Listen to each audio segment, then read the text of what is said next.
Be sure to take notes as you watch this brief introduction to biomes. So major biomes are large land regions with certain types of climate and dominant plant life.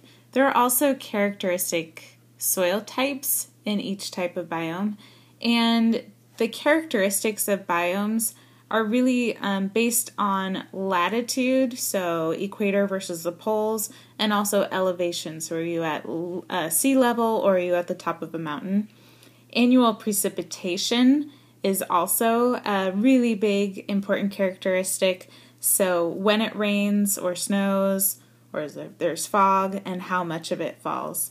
And then finally, temperature is super important. So typically we use the terminology tropical if it's hot, temperate if the temperature is moderate, and then polar refers to very cold temperatures. You can see the generalized effects of elevation and latitude on climate and biomes, and these are super important. So what happens as we go away, and I'm looking at this one here first, as we go away from the pole or away from the equator, either north or south, what we tend to see at the equator, we're going to find tropical forests, and we'll just use the northern hemisphere for this. And then as we move further north, those forests shift to deciduous forest, then coniferous forest, tundra, and then finally polar ice and snow, where we really don't have soils and other types of life.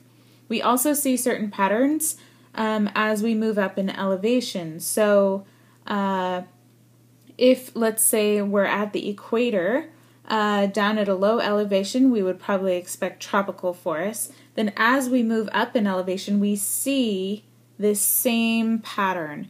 So we're going to move to deciduous forest, coniferous forest, tundra, mountain, and ice. So the patterns that we see with latitude are very similar to the patterns we see as we move up in elevation. Here's another view of that.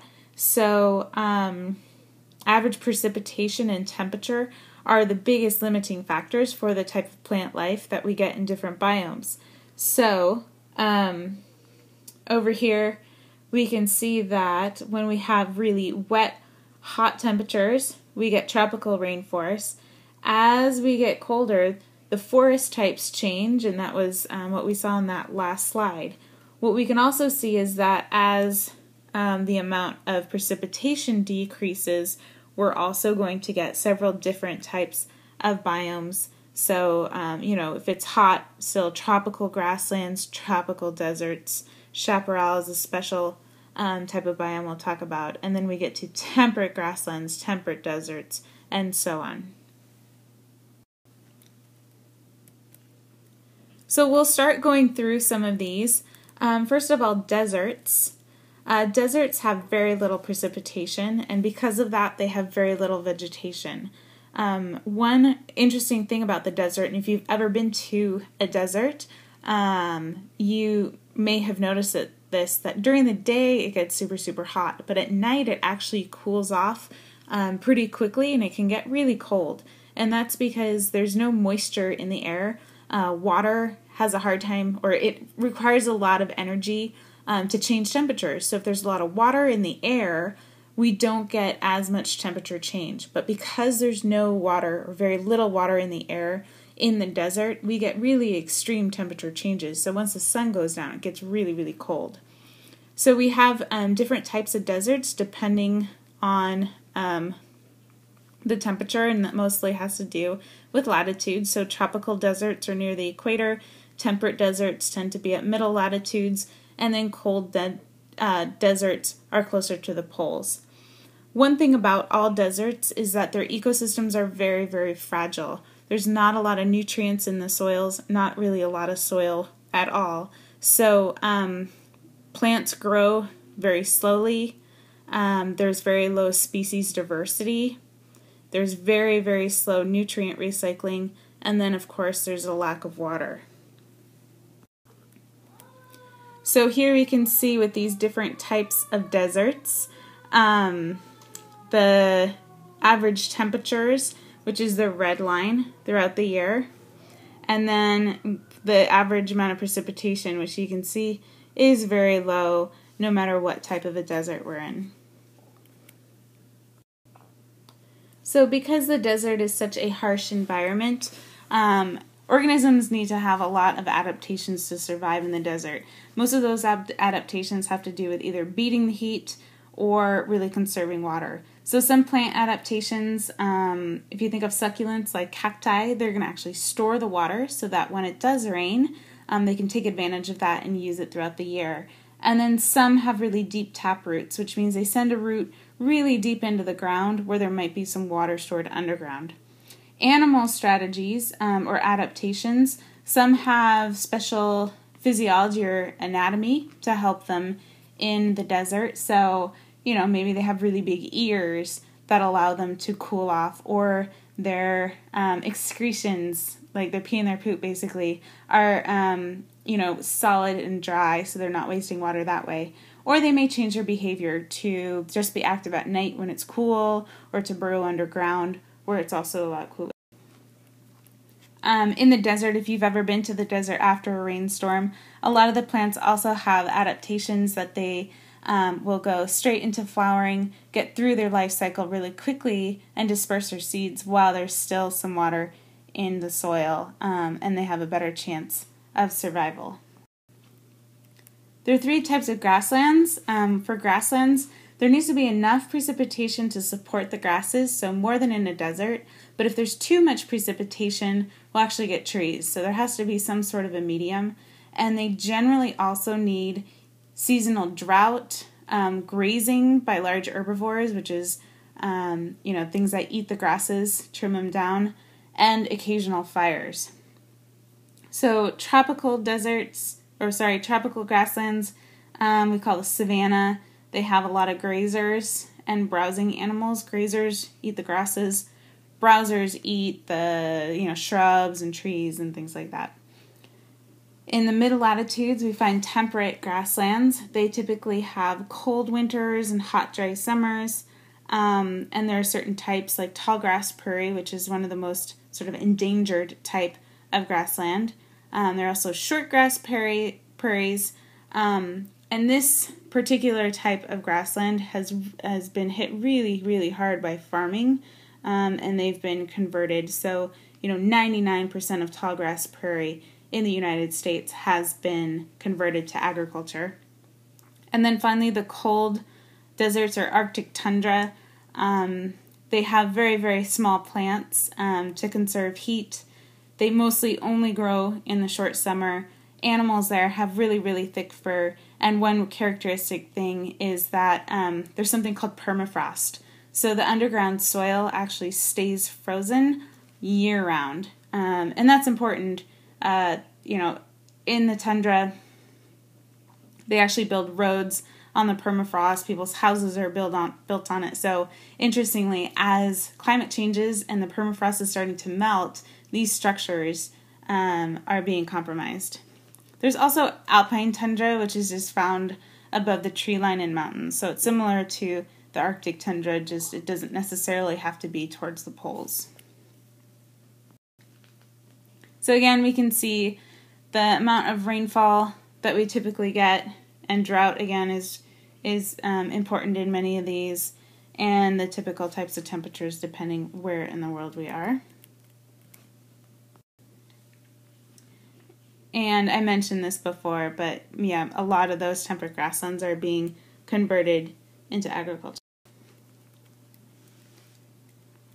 There's this special type of, category of biome that doesn't really fit with the others, and that's chaparral. We are kind of on the border of chaparral, where we have a really nice climate, but it's actually a really risky place to live because so many of the plants in the chaparral, these shrubs, are really adapted to fire, and they thrive in fire. So they burn really easily. So, around LA, they have a lot of fires in the summer because they built their homes in this biome with these types of plants. So they have really nice climate, but again, it can be really dangerous. So finally, there are several types of forests. Forests have more precipitation than grasslands, so they can support trees. So near the equator, we have tropical forests. They are hot and moist. They tend to have broadleaf, so trees with leaves with large surface area, and they don't drop their leaves, so they keep them year-round with really shallow roots because there's a lot of moisture available. Lots of vines as well. They have very, very high net primary productivity. They also recycle soil nutrients really, really rapidly, so the soils actually don't hold a lot of nutrients. And that's why if you cut down a rainforest, it's really hard to regrow tropical rainforest because there aren't many nutrients in the soil. All the nutrients actually went into the plant life. Over half of our tropical forests have been destroyed by human activities, and we've seen huge loss in biodiversity because of that. This also affects climate change because these forests are so important for sequestering carbon dioxide. In the middle latitudes, we'll find temperate forests. Here we get lots of rain with moderate temperatures. We also have broadleaf trees, but a lot of them are deciduous, so they drop their leaves in winter to actually conserve water when the ground is frozen. They're not going to be worrying about, they don't have to worry about the water then evaporating from the leaves. There's also a very slow rate of decomposition, so there's going to be a lot of what we call litter and duff, lots of dead leaves and other nutrients in the soil. This has also been disturbed by human activities, and probably more so than any other terrestrial biome, but a lot of it has grown back through secondary succession. We see this especially in the East Coast, where 100 years ago, a lot of those forests were cut down for farmland, but we've now allowed those areas to grow back. The last type of forests are the cold forests. They are oftentimes called boreal or taigas. They have really long, dry winters, very short summers. There's not a lot of diversity, and a lot of the species, most of the species, are cone-bearing or coniferous. And there's a really slow decomposition rate as well. So a lot of nutrients in the soil. There are other types of cold forests, like coastal coniferous forests found on mountains near the coast, and then temperate rainforests, which are also on the coast. If you've been to the Pacific Northwest on the Olympic Peninsula, there is some temperate rainforest. It's still coniferous trees, it just rains a ton there. So here we can see those climatograms with the typical types of precipitation and temperatures in the different types of forests. One interesting thing about tropical rainforests is biodiversity is super, super high there. There are a lot of different organisms that live in the tropical rainforest, and to reduce competition between the species, there's actually this niche stratification based on these different canopy layers. So some organisms will spend basically their whole lives near the ground. Others will kind of be in the middle of the trees, others at the tops or the very, very, very tops of the trees, and then they don't have to compete with one another, and there can be higher biodiversity. So that is it for a quick review of biomes. Hopefully you took some good notes, and make sure you fill out your chart on your homework packet.